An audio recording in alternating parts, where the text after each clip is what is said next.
Hey, Cynthia Maynard here, and today I have a lifestyle tip for you.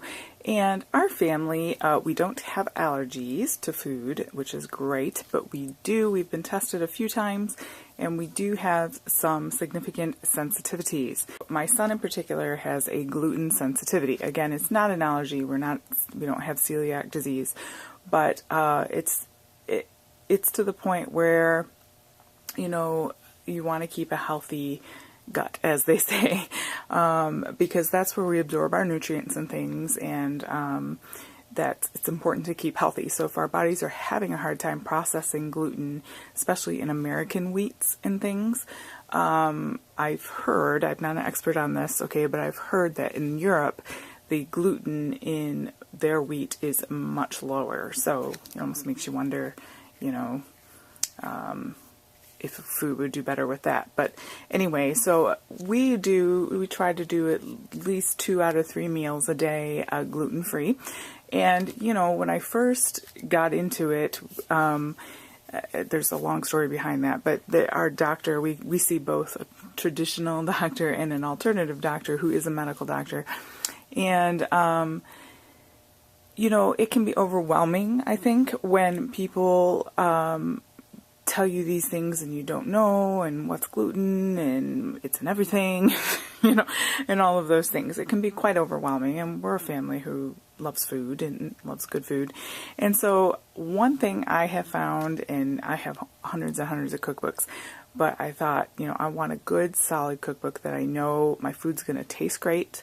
It's not going to, maybe somebody who's eating my food who doesn't know anything about gluten-free food is not even going to notice.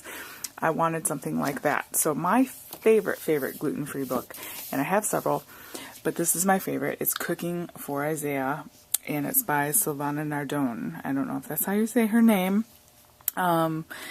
She looks very Italian, but she worked on the staff of Rachel Ray, and this cookbook, I've made a lot of things out of this cookbook. It's like a chef's quality tasting food, but not hard. And she starts off in the beginning. I've got little sticky notes everywhere here, but she starts off in the beginning. It's a beautiful book too, by the way. So it's got the basics: breakfast, starters and salads, soups, rice, pasta, sandwiches and pizza, main dishes, veggies and sides, and desserts.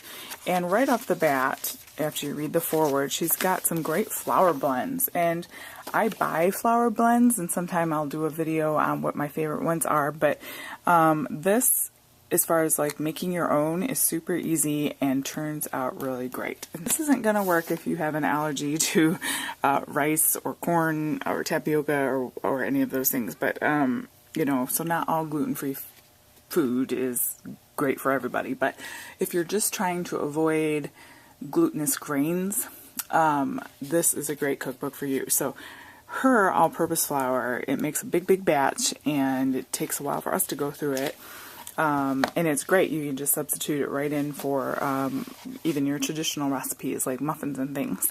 And so it's got some great recipes. We've made lots and lots of things out of here. She's got this fun way of making like cornbread sandwiches, and using her waffle maker a lot, which is kind of neat and fun. She's got fritters, some great, sorry about the glare there. Let's see, the berry corn muffins were really good. I made some notes there. The carrot pineapple muffins, and these are things that, like my husband has said, I've made them during the day, and he comes home, and I don't always tell him right away it's gluten-free. I let him kind of eat it, and then I say, oh, do you think that was gluten-free or not? And he'll guess which way, and a lot of times he can't tell. So they're just great recipes. Oh, I've made these too, the pumpkin muffins with crumble topping, and they are very good. And her desserts, her cookies, her veggies. We've made like the roasted chicken in here, roast beef with horseradish sauce. So she's got a great variety. She's got beautiful pictures in here. Roast chicken with root veggies was really good. And a lot of these are super easy to make. So I have her other cookbook too. I have it on my Kindle. But her first one is my favorite one. And the pizza is really good too. We've made the mini turkey pizza. turkey meatball pizza, and we've also made the shrimp one. This picture of this shrimp one here, and the crust, and it's really quick to make. It's sticky. Now, when you work with gluten-free breads and things, the thing to sort of be aware of is the dough is going to be very, very wet. It's not going to be like your traditional dough that has gluten in it, because of the absence of gluten. So we have other things going in there that are trying to mimic the binder for these things, and so the dough ends up being really, really sticky. So that part of it's not my favorite, but the end result is it turns out very, very tasty. I've had a lot of gluten-free things by now. We've been doing this for several years, and you know, my favorite things are not, I've tried recipes where you kind of bite into a muffin and it sort of dissolves immediately, and that's probably due to a lot of rice flour. But her recipes tend to not be so grainy, if you know what I mean, if you've tried a lot of things. But her perfect pizza crusts, they're really great. They're really easy to make. You make them in a bowl and kind of stir it, and then you can roll it out. And I do use the parchment paper and plastic wrap, and it turns out really, really well, and they're quick to make.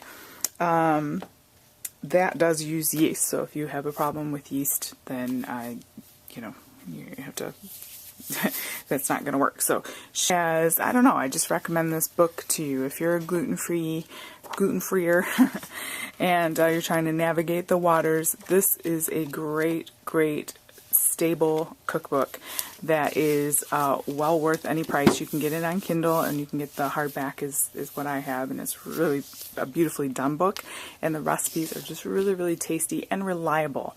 And I think that's important when you're investing in a book. You don't want to try out 30 million books before you find the right one. So I'm just trying to give this advice to you to know that if you only want to buy one or two, this is one that you should have in your gluten-free library. I recommend it to everybody. I know I have lots of people who know that we eat mostly gluten-free, and I always recommend this book to them if they're looking just for one good solid book to invest in to help them on their way, and this is the one I recommend. I feel like it's very, very good.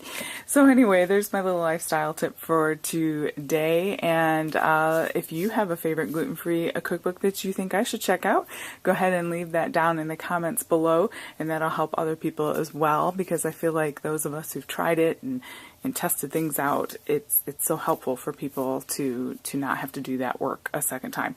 So anyway, go ahead and give this video a thumbs up and subscribe to my channel for paper crafting, cooking, beauty, fashion, lifestyle tips. Thank you so much, and have a great day.